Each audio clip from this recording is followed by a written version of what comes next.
Don't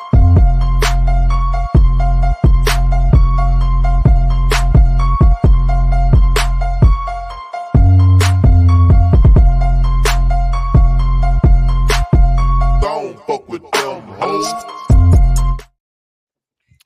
Hey, horror fans, once again, it is me, the Horror Miser Monty G. Yes, I'm pretty sure everyone knows by now that the trailer for The Exorcist Believer dropped this week, and everyone got excited about it. Now, of course, everyone knows that The Exorcist is my favorite horror movie of all time. Everyone knows that I actually went to see The Exorcist when it first came out in theaters, so I can attest to the people fainting, running out of the room, running out of the theater.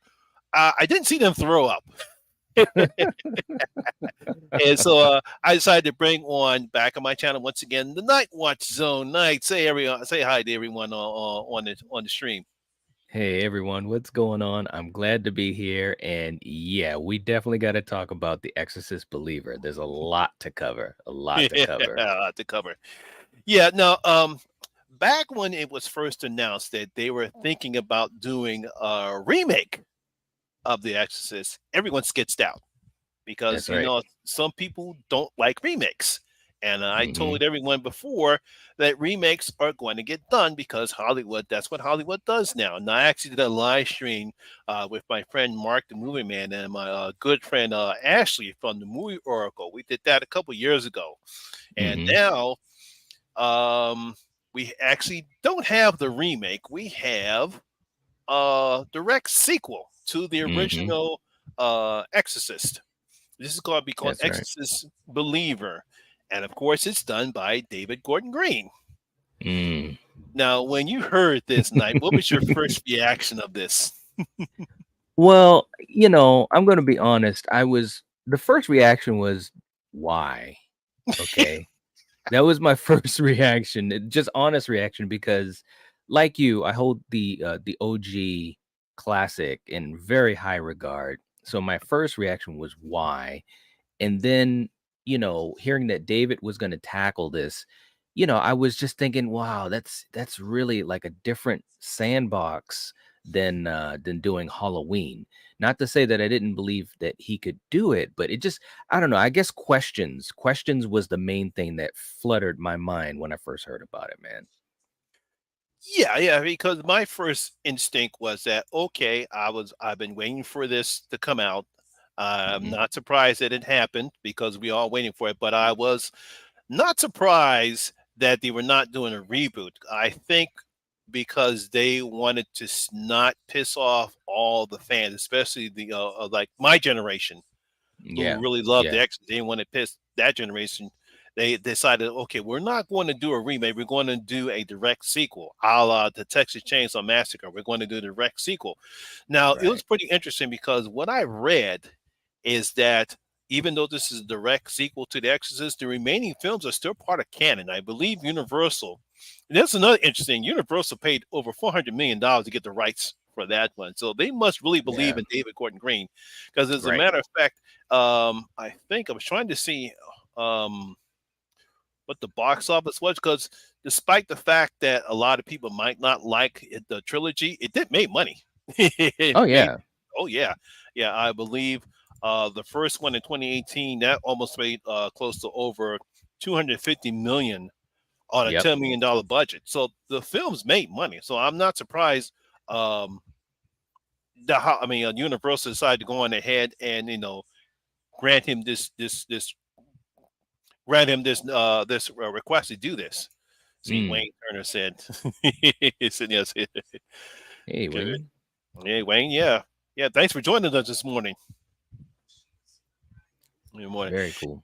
Yeah. So it was pretty interesting that he decided to do this, and I think a lot of people had mixed reactions to it. And I think mainly Hmm. because of what happened with Halloween Ends. Now I'm not going to go on that subject again because we've all talked that to death at all. But I think that's one of the reasons why a lot of people didn't like the trailer because of his involvement in it. And I think Yeah. I don't think I can understand it, but like I said before, Halloween is a different monster than The Exorcist, and I think let's give him a chance Right. I believe he might learn from his mistakes of what he did with Halloween, with the Halloween series, especially Halloween Ends. But like I Hmm. said before, I'm pretty sure I liked Halloween Ends because it was something different. Right. But I think he's going to do something a little bit different with this one as opposed to what we've seen before with the other films. Yeah. Yeah. I mean, I think that look, I mean, Halloween Ends was divisive, but he knew it was going to be divisive. Jamie Lee Curtis knew it was going to be divisive. Everybody knew. They even Mm. prepared Rowan to kind of take a lot of heat playing this new Corey character. So you're right. I think that there might be some lessons learned. We'll see. But the bottom line is that, like you said, the trilogy made money. It's a passionate franchise that has fans still talking about it to this day. Like you said, let's not keep going on a dead horse, but yet there's still a lot of people still passionate talking about those films, the things they liked, the things they didn't like. And if nothing else, that just shows that what he did caused conversation. So that being said, what I've always felt was, even before I saw the trailer, I knew that this film would at least be well made. It Hmm. looks like it obviously has a really good cast. So in that sense, they already are at least in a positive direction, because I think David Gordon Green is a talented filmmaker. It's just a question of, will he go down the, the wrong rabbit hole? I think that's the question for me. I hope he uh, doesn't. yeah, because one of the things I was truly surprised, but then again happy, was that he was able to get Ellen Bernstein to come back and Yeah, play Chris McNeil. I thought that was right. a great opportunity for him to get there because of the story and the fact they're continuing on. You be able to get Ellen Bernstein back. And what was your Mhm. first initial reactions of the trailer when you first saw it? Well, I've watched the trailer, I don't know, maybe half a dozen times now. The first time I watched it, I gotta admit, there was a lot of nervousness inside, because I just wanted it to look decent. Hmm. And as it was playing, I was thinking, okay, all right, this is interesting. You got the girls being abducted, and it looks as though, well, we got two girls possessed. That's interesting. And of course, the tie-in with Chris to kind of be that person. Okay, I've been through this. Let me give you, my help, or any help I can give you. And there were some scenes in it that looked really creepy. It looked really creepy. But to be honest, there were scenes where I was kind of thinking, yeah, this feels like it's exactly what we've seen in a lot of exorcism films in the last, whatever, 15, 20 years. So I was kind of mixed when I saw Chris. I'm not gonna lie, I was excited. I was like, that is awesome. It's Chris McNeil. I mean, see, here's the thing, man.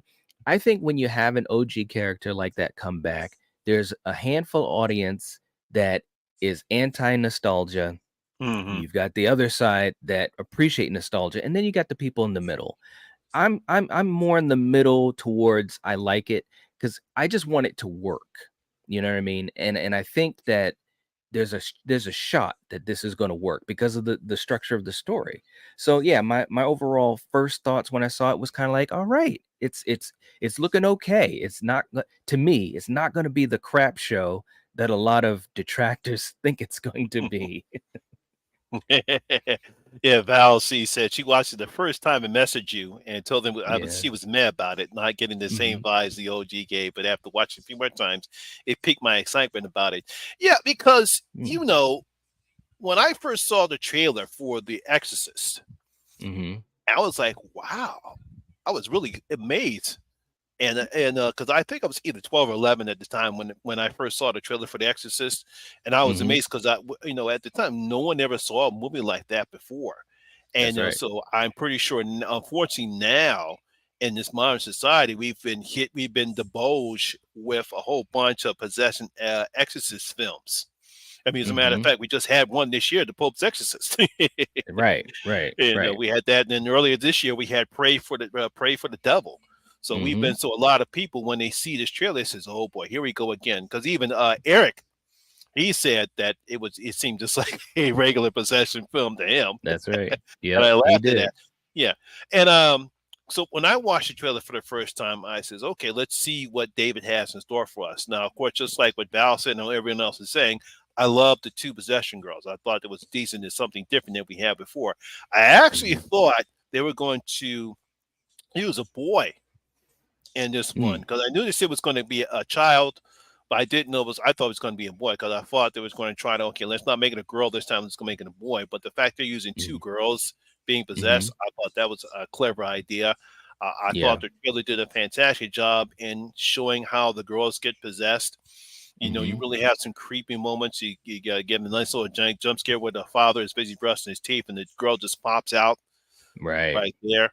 You know, I think seeing Ann Dow, who was a very great actress, I thought she did a good job in Yes. some of these things. I thought they did a good job of showing enough to get you interested and excited in seeing the film, but keeping everything under wraps where you want to see the film. And they succeeded because everyone's been talking about it. Yeah.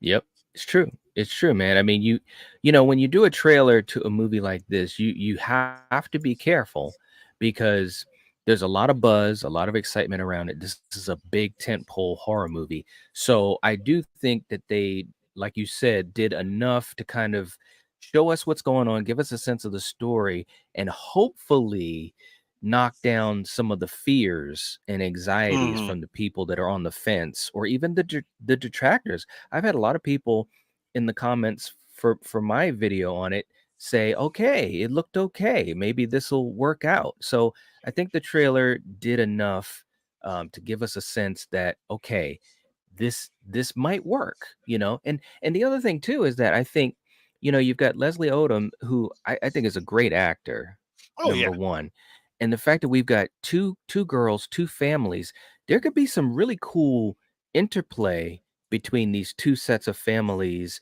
dealing with these two girls that are looks like they're best friends, of course.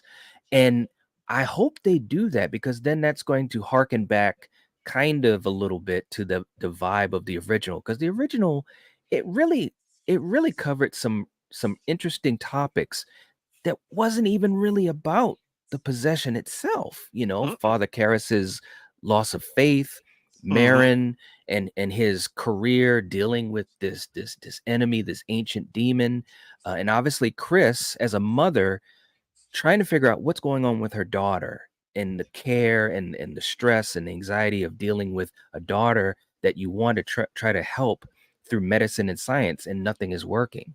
So hopefully this movie, at least for me, I hope this movie does, you know, spend a lot of time with these characters and building up that tension and atmosphere before we even get to the quote unquote exorcism and all that type of stuff because that's what the original to me that's the strength of the original, you know. And a Yeah. lot of films that have followed it, they focus so much on the demon and the, you know, the evil and you know the grossness and the gore and the bad language and this and that, but that was kind of a small part of the original Exorcist if you really think about it, at least in my opinion. Oh yeah, yeah. Because I think what made The Exorcist work is the performances of Linda Blair and Ellen Burstyn because we get to see their life, we get to see them, and yes, she we get to see how she becomes possessed and we get to all Yeah, that, but we also get to see all the characters in the film. And I think that's what they did a good job.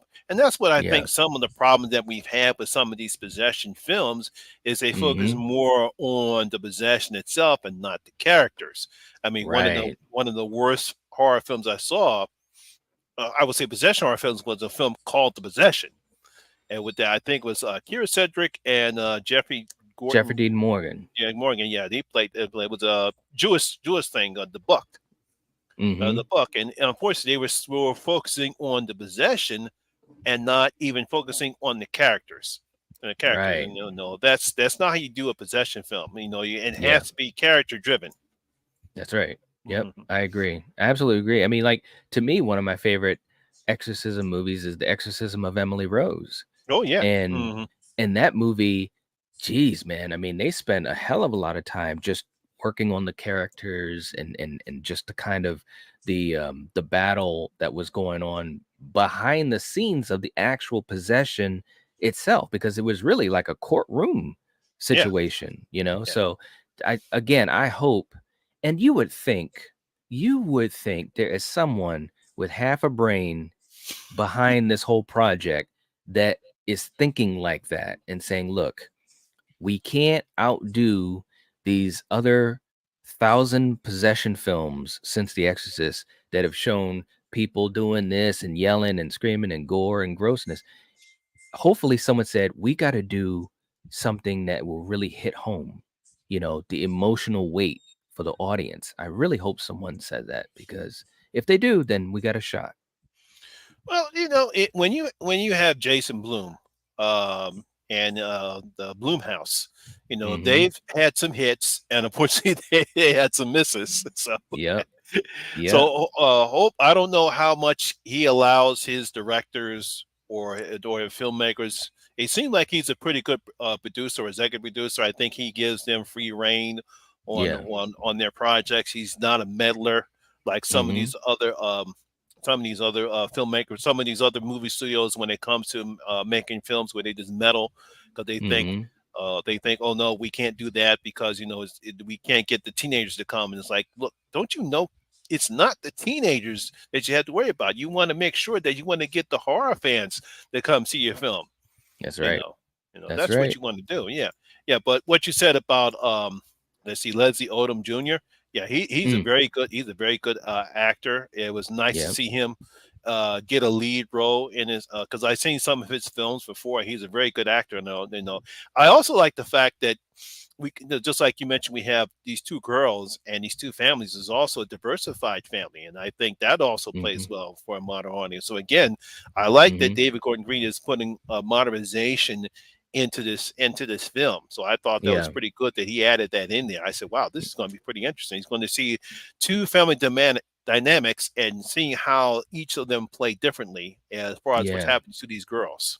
Yeah, that's what I hope so too. I think, and if they don't do that, then it's Hmm. a huge, huge missed opportunity. You know, if they don't really get into the different ways that these two families deal with this really, really horrible event, then that's a huge missed opportunity, and that's also going to be a telling thing, because again, I think they got to go with story over the razzmatazz. You know, they got to make sure that we have some emotional weight and don't just, you know, have a lot of scenes where, you know, we see a possessed little girl doing, you know, horrible things. We got to make sure that we care about Hmm. these families and these two girls first, you Yeah, know. just because you can't have just a girl just say the F word all the time and Right. pretend that she's masturbating. You have to have some emotional weight to it, so that way when they do start spouting F bombs and doing some Hmm. stuff, then that weighs more heavily into it. I Yep. like Wayne saying Marvel's the biggest control freak studio. No, that's Disney.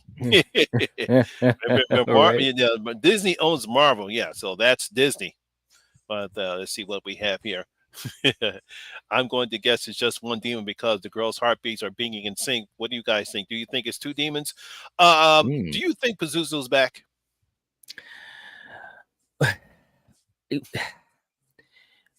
w- the short answer is yes. The Hmm. the short answer is yes, because of how the trailer kind of played it. Hmm. Um, but it wouldn't surprise me, because again, this is supposed to be a trilogy, okay? Hmm. And I've actually worked on a couple of videos that I've been working on where it would not surprise me if it's more than one demon. And in this movie, it's not Pazuzu, Hmm. but we will Yeah, see Pazuzu. Pazuzu. You know, kind of like, and I know it might sound silly to say this because I mean, you know, but then again, how do we know? It's not like we're demons, but you know, like, you know, maybe Pazuzu's kind of pulling the strings on a lesser demon, you know, and I, you know, I don't know. I don't know. I don't want to make it sound silly, but yeah, I do think Pazuzu's involved, but I don't know if it's in this movie. Which, Hmm. you know, and I'm all for it, man, because it's like, if you know, and again, that really will you know, be the bridge connecting Chris, and hopefully, and I know some people are, I did a poll on my channel and I asked people, what do they think about Linda Blair? Do you want her to come back in this movie or this trilogy or not? And obviously most people said yes, but there were a lot of people that said no. But me personally, hell yeah, I want to see Linda Blair come back. So if it is Pazuzu involved, you got to have Linda Blair. You got Yeah. to. Yeah, one of the theories I've come up with is that if Linda Blair is going to be involved, she's going to do if it's at the end of the first movie, you might see an appearance of her, a la Mark Hamill. Well, The Force Awakens, we don't see him until the end of the picture, and next thing you know, damn, there he is. I think they're going to not put her in the cast list, but then Right. at the end of the picture, whatever is going to happen in order to get people to get ready to see the next film, then you would have to have her appear in the film. Yeah. Yeah. Uh, That it would make sense to me. I mean, again, this is hitting straight to the heart of nostalgia. And mm, again, there's a lot of people that hate it and there's a lot of people that love it. To me, as long as the story works, you know what I'm saying? If the story works, then I'm good with it. I'm going to give you a really, and I don't want to rant, but I'm going to give you the best that's okay. example of when it doesn't work. Well, not the Uh, best, but one of the most recent for me watching is the newest Texas Chainsaw Massacre when they brought back Sally Hardesty. oh There was yes. no reason. There was no, and I love that actress. Uh-huh. She's a really cool actress. And there were like a few minutes of coolness when you first saw her and you saw her. She was like a Texas Ranger. I was like, okay, this sounds kind of cool. But then, boom, it took a nosedive. The way they treated her. That's an example of when nostalgia doesn't work for Yeah, me yeah, personally. no, I agree with you because I kind of like the idea that they were bringing her character back, but obviously they were just doing that because of what Halloween 2018 and Yep. this recent trend of let's bring back legacy characters because they did that with Jurassic World Dominion. Let's bring Mm-hmm. back their legacy characters. It kind of worked for Jurassic World Dominion, Right. but it Right. definitely did not work with the Texas Chainsaw Massacre. And it's like, Right. now, Well, at how least many? with Well, at least with Jurassic World Dominion, you got a chance to really let Sam Neill and Mm, those guys have a role. Like yeah, it was a whole plot line with just those guys. So actually, yeah, that's kind of the way you do it. Or obviously with Jamie Lee Curtis in the Halloween movies, but with mm, Sally and that new Texas Chainsaw, no. Mm-mm. no. I thought because I think I even said it in my review, it would have been better just to have her as a Mm-hmm. focal point of the film and not those annoying characters. 'Cause I didn't like any because I one of the things I didn't like about it was I didn't like any of the characters Mm-hmm. at Mm-hmm. all. Yeah. They Yeah. they served no purpose. I mean, other than the slaughter that they did on the school bus, but Yeah. that's about it. I Yep, was going. that's I was right. yeah. I was going through some of the things on their chat, and Spooky said she would like to see different religions, like the skeleton use hoodoo.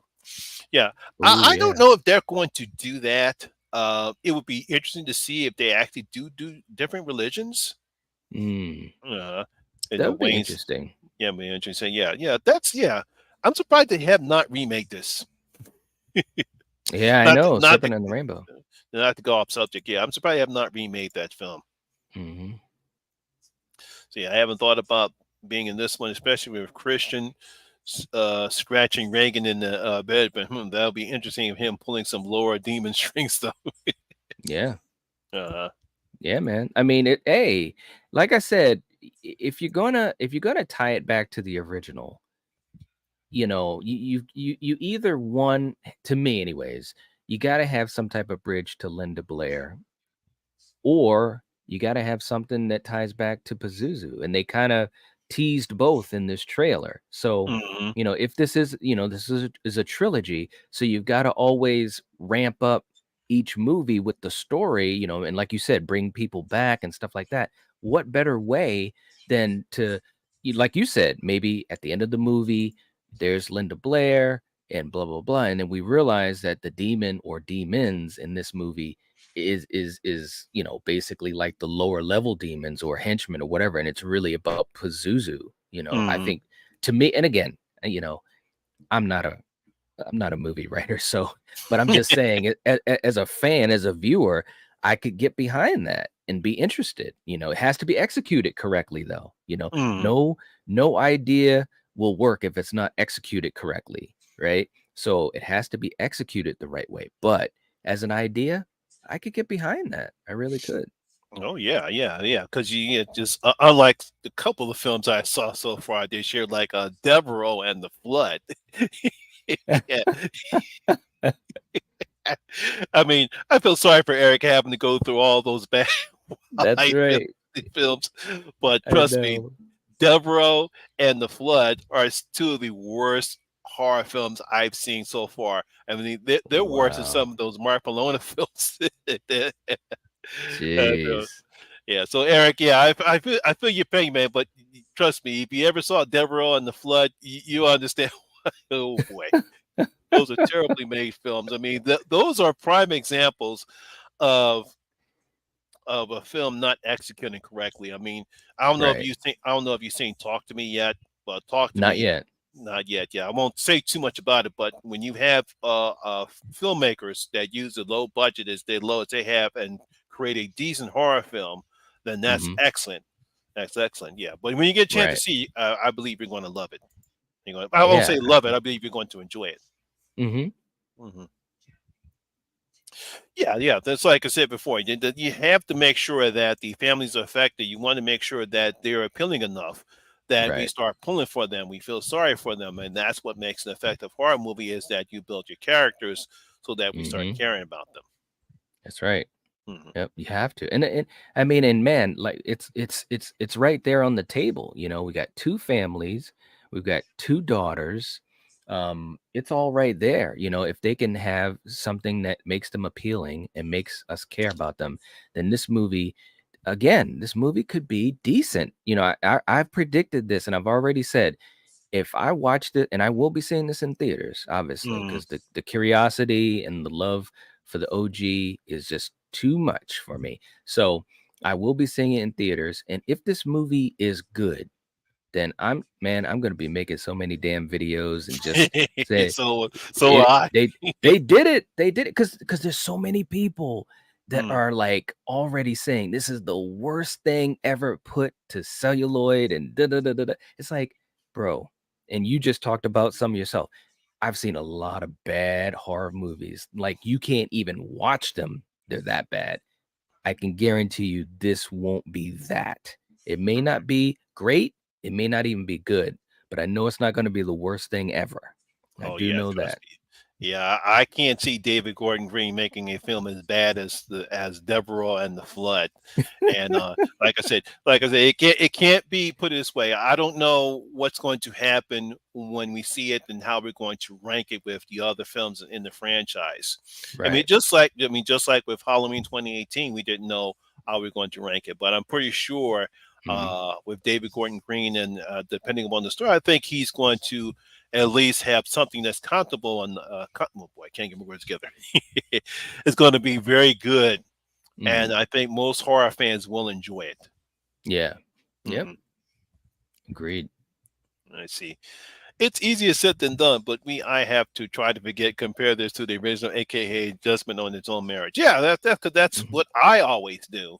And Yeah. especially when it comes to remakes or reboots or anything else like that, I said, look, I'm going to give the film a chance.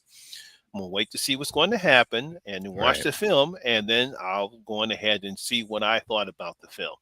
Right. Right. No, I agree. And of course, as you know, our good buddy Eric, he's of the mindset, hey, remake everything, Mm. keep making these, but the thing of it is because it's for a newer audience, Hmm.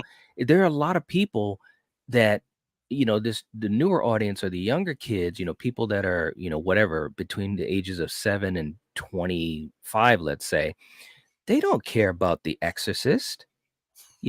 They might have heard of it and they may have seen it at some point, but they're not attached to it like you and I are. No. For us, it's a holy grail, and for younger kids, they might say, "Okay, well, I've heard that this is a great film, but this movie coming out right here, that's going to be their entry into the Exorcist franchise, and there might be a chance that they really love it. A good case in point, there are a lot of people, because we've talked about a lot of movies, there are a lot of people that absolutely love the Texas Chainsaw Massacre remake from '03 with Jessica Biel. And they had heard of the OG, but that's not their Texas Chainsaw Massacre. You know what I Mm-hmm. mean? So, remakes and requels and all this type of stuff, it's for a newer audience. The hope is that it's going to be good enough for the OG audience as well. You know what I Yeah. mean? Yeah, because one of the things I always find fascinating is when you have somebody from my generation who thinks who says The Exorcist is the best horror movie ever, but when you get to people like say Vicky from Spooky Nightmares, she is I think she called her a millennium or maybe GX. I forgot how old she is. She says Scream is her Mm, favorite horror movie of all time. Yeah. Yeah. I mean, right, she still likes The Exorcist. She enjoys The Exorcist and she enjoys old school horror films. But because of right. the generations, it's always going to be something different. Yeah. Patrick just jumped in. He said he's here for the talk. He's here for the talk to me. Yeah, Uh, I sent him a DM about hey, A24's got another good horror movie. Talk to me. oh yeah. That's right. I had almost forgotten it was from A24. Yeah, no. Let's see. Must be good. I.e., a Nightmare on Elm Street remake was terrible and killed the franchise. Mm, But great horror remakes: The Fly, Dawn of the Dead, Texas Chainsaw Massacre, Maniac, and Friday the 13th. yeah. Yeah, yeah, because The Thing, the Blob. mhm. In the bluff because the last live stream that we had on for the horror hangouts crew was the original versus remakes, and we basically talked about all those remakes. And yeah, I don't know if it was the remake of Nightmare on Elm Street that killed the franchise. I think because of that, um New Line Cinema can't find anyone to know where to take that franchise to now because Mm, the remake was not successful. right. Was not successful. So they really didn't know where to go to take that franchise. Yeah. Yeah. It's true. Did you know Knight was a Knight fan? Yeah, it's true. Mm. It's true. It's Uh, true. But yeah, I mean, Nightmare is in a nightmare right now, and they need to figure that out, man, because this is the time to strike while the iron's hot, man. The success that Halloween has had, the success that Scream has had, the success that Chucky has had streaming, and obviously, TCM wasn't great, but it has some people that enjoyed it. So like right now they got to get themselves together because Friday the 13th, they know what's up. They're bringing out Crystal Lake, and hopefully we'll see a movie soon. So Nightmare has to figure itself out soon. yeah, it's amazing because I actually saw a video Cecil from the horror show did about who to play Freddy, and a lot of people are Mm, talking about Kevin Bacon. And mm, he actually had a good point about Kevin Bacon and his age because I think he's 60 years old now. So even mm, if he were to do a Freddy, mm, there's no guarantee that he can actually do Freddy again because you would wind up being in the same boat that you're in right now. So right. I think, and I agree with you, I think what you should do is cast a younger actor to play Yeah. Freddy Krueger. To Yep. play You Freddy should. Krueger. Yeah, should. So at least that way you don't have to, if he does a pretty good job, he can return to the cast again because he's young. So not Mm-hmm. that I have no problem with Kevin Bacon. I would think he can actually do a good Freddy Krueger. But Mm-hmm. but if you're going to reinvigorate the franchise, you can't Right. cast him, and then you have to wait 2 or 3 years later before you make another movie, and then he's going to be at least over 65 years old. Then you're going to be wind up in the same boat that you're in right now. That's right. My Yeah. good friend Jen from Jen's Reviews of Grave. Hey, Jen. She said she was not impressed by the trailer. Mm, Yeah, not everyone's not going to be impressed with the trailer because, like I said, not a lot of people were. Some people were, but yeah. I actually was going to throw this question to you tonight because last night after I put up my review of Talk to Me, about 5 minutes later, the Saw 10 trailer dropped. So I think in record time because my good friend Simon said this is the fastest I put up. I had to just literally just get the trailer reaction up. It took me about a good 15, probably the fastest I ever put a video up. But trailer reactions are easy to put up. So Yeah. obviously, I got to pick your brain about this Saw 10 trailer. I'm pretty sure you enjoyed it. Yeah, man. First of all, and again, just to put it out there, I'm a huge fan of the franchise, number one. Hmm. And I do recognize that there had been some sequels that didn't live up to the levels of the original. I think most people agree that the original, even if it's not their cup of tea, that the original is a really good movie. I mean, James Wan is he's awesome. So with this trailer, I was just so happy that Tobin Bell is back, and Hmm. I was just hoping that he was going to have a lot of weight in the movie. And now that we know what the storyline of the movie is, and you saw in the trailer, it looks like he's going to be like knee deep in this movie, which I think is smart. It's very Mm. smart. You've got to have him. He's the one with the charisma.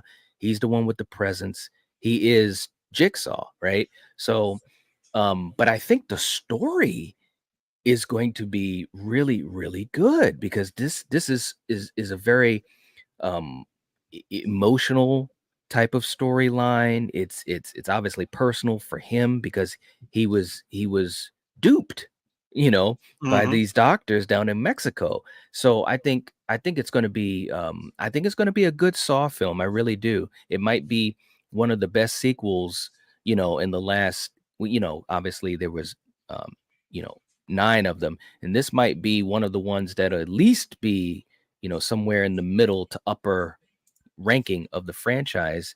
And reminiscent of Saw 6, when he had to deal with the insurance company. And that was a Hmm. great story. And I thought that was a fantastic sequel. So I have really high hopes for this, but I really enjoyed the trailer, and seeing Shawnee Smith at the end. I Hmm. was just like, all right. It was Yeah. just Oh, cool. yeah. Yeah. Because I was beaming up. I says, "Whoa, there she goes." 'Cause I knew There she was in she the is. film. I knew she was Yeah. in the film, but seeing her at the end of the trailer, I said, "Whoa, that's decent." Give Yes. Yes. me a second. I'm just texting someone. Yeah. So, yeah, I actually enjoyed the story because I really didn't know what the story was about, and Hmm. I was watching Emma from Spooky Astronaut. She was going over her films that were coming out in August, and she just let me coming out for the rest of the year. And then Hmm. she told me, and then she explained the trailer. I mean, the synopsis for Saw 10, Hmm. and I thought it was a very clever idea to make it Hmm. between Saw and Saw 2. So at least Yes. that way, that gives the writers full carte blanche to Hmm. explain why John Kramer is still alive. And yeah, you're right. It's a fantastic storyline, and Hmm. seeing Jigsaw and Tobin Bell just fantastic. I'm ready to play a game. Yes. That's right. He's awesome, man. He is just, look, and again, I know that the franchise isn't everyone's cup of tea. Hmm. But what some people don't realize, because we went through the whole franchise, what some people don't realize is that yes, it has these traps, and there's the gore and grossness, and people say it's torture porn and this and that.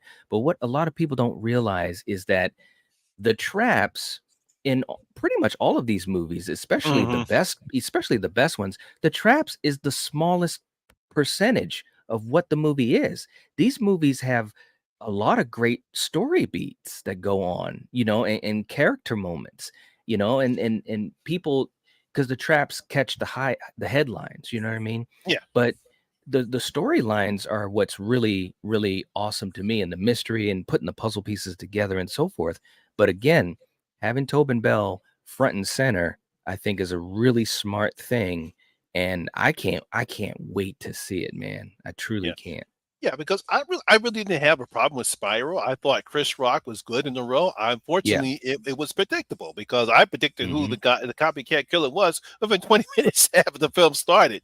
Right. I did like some of the traps. I thought Hmm. some of the traps were pretty good. But again, like I said, when you have a predictable story where you can guess who the copycat killer is, then that Yeah, takes the fun out of it. that's right. Yeah, Hmm. true enough, man. Yeah. Yeah, but yeah, definitely was very impressed with the Saw 10 trailer. Like I said before, I never got a trailer up. I mean, a video up so quickly because it's like I'm busy. I'm about to shut down for the day, and because I just got the Talk to Me trailer back up, and I was looking at some of the comments of my videos, and then when when YouTube refreshes, I'm like, what? Yeah, Saw 10? Oh I know, shit! man. That's the same thing that happened to me, man. I was like, I was trying to get myself ready for work, and I saw that it finally popped up, and I knew it was gonna come up, and I was hoping it was gonna be earlier in the evening, but it Hmm. it came out when it came out, and I was like, oh crap. So I like got myself together and and filmed the reaction. It was probably one of the quickest ones I ever did too.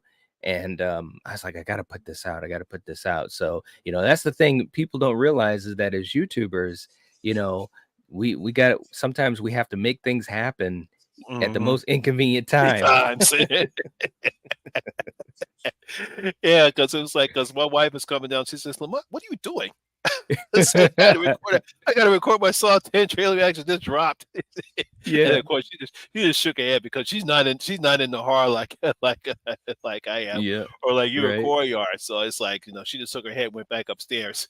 Right. I know, Corey, when it dropped, I said, it dropped, it dropped. And she's like, okay, I know you got a videotape. I was like, yep, I do. So Oh man. Yeah, so yeah, just waiting to see what other people are saying in the chat before we close this out. Because, like I all said, right. it's going to be pretty interesting to see how another fantastic thing that I found, and I think mainly because of The Exorcist, Universal, I think, I guess it was smart on their end. They decided to up Saw 10's release to September and not October. I think mainly because they did not want to compete with The Exorcist. Yeah, yeah. I think and it's a smart thing, because these are two movies that all of us as horror fans, we're going to be the ones to go see it. So why jockey for position and Hmm. diminish both films? I think it was a smart thing to move it up, and then that way, especially if it is good, then they get the first shot at the audience. You know what I'm saying? And who Hmm. knows, they might be able to actually, do some damage to The Exorcist. I don't think so, because I think there's going to be the Exorcist fans are going to see The Exorcist anyways. But bottom line is, it was smart of them to move it up. Yeah, yeah, because that's why I thought Universal would do a smart thing. I says because at the time I didn't know when The Exorcist was going to come out, but then when I heard that it was come out on October the 13th, I said now I know why they moved it up to September. So it was smart. They says, oh Right. no, let's not compete. Let's move it up. But it's still, again, if it's Halloween, it must It's be Saw. Saw. That's right. That's right, man. You know what, man? I hope. Well, I don't know if they'll do it, but it'd be cool if they did, a commercial or promo, whatever, where they said that again. Because I used to love that, man. Oh Like, yeah, shoot. every year, when one would come out, me and a bunch of my buddies would go see it in the theater, Hmm. man. So it's a legacy franchise. Hmm. Some people don't want to admit it because they don't, maybe they don't like it. But you got to give them credit, man. 9 movies. It's made a lot of money over the years. It's a legacy franchise, in my opinion.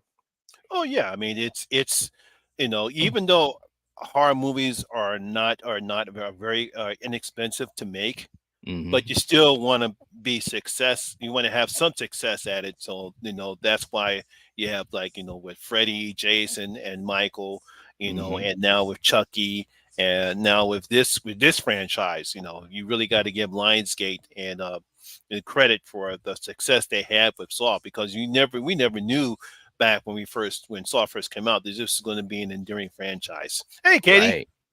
Hey, Katie. Okay. Yeah, so before we close it out, what I always like to do on my channel, I like to give you a chance to go on ahead and promote your channel with some free promotion. What's coming up on the Nightwatch Zone? Well, we have our Tuesday night Battle World stream, which has been something that we've been doing for the last whatever it's been, like 2 months or so, which has been a lot of fun. This week we have the Terminator from 1984 versus RoboCop for 1987. So it's gonna be crazy, man. I have no idea which one of these movies is gonna win because we score them by category and stuff like that. So You know, that's funny because they actually had that in the last Mortal Kombat game. They actually had the Terminator yes, versus RoboCop. that's I was right. I was laughing at it. I Yeah, said, yeah. yeah, you know, everyone's been wanting to get these two together, and the people at Netherworld finally put those two together. I wonder how much it cost them to get the rights to put those two to get the Oh rights yeah. from the Terminator and the RoboCop to put in their game. Right. I know, man. But it's two great 80s movies, and we're gonna have a lot of fun live on Tuesday. So that's coming up. And then on Thursday, got my good buddy Grande from Grande's Graveyard. He's gonna come by and hang out for a little bit. So that'll be Thursday night. And yeah, and you know me, I'm always doing something. So I'll have videos here and there popping up. So gotta stay Okay. busy. Yeah, so coming up on my channel, first of all, there's a new trailer. I got a trailer reaction video I got to put up. It's called "Till Death Do Us Part." I actually just caught this on Bloody Disgusting. Hmm. Very interesting action horror thriller where the bride leaves the groom at the altar because he said she can't do it. Something's wrong. So Mm. the best man and all the groomsmen come to her place to kidnap her, and action ensues. You got a bunch Wow, of ass kicking. that's I cool. get the trailer up. And coming on August 1st, the Horror Hangout crew will be on Sean Patrick Gerson's channel. We'll be talking about British horror. You Oh know, wow. obviously the Hammer horror films and all other old British horror films and some modern British horror films. You know, especially when it comes to The Descent and The Descent 2 and Mm. Dog Soldiers. So that's be coming up on my channel and of course with the Horror Hangout crew. So hopefully we'll get you on there one day night. Yeah, man. Yeah, we gotta plan it out. And of course, and I had been talking to Eric too. We gotta get everyone together for a Deadly Venoms thing, man. It's Yeah, we been it's been gotta get the way Deadly too Venoms back. long. Yeah, been way too Yeah. long. Yeah, yeah. So once again, horror fans, want to thank you very much for dropping by. I want to, of course, thank my good friend Knight for dropping by. Knight, go on ahead and give your closing. If you're watching this, if you're listening to this, you are the Night Watch. And of course, my name is Lamont Smith, better known as the Horror Miser Monty G, and always remember that horror rules. All right, y'all guys, stay safe out there. Good night. Peace. Peace.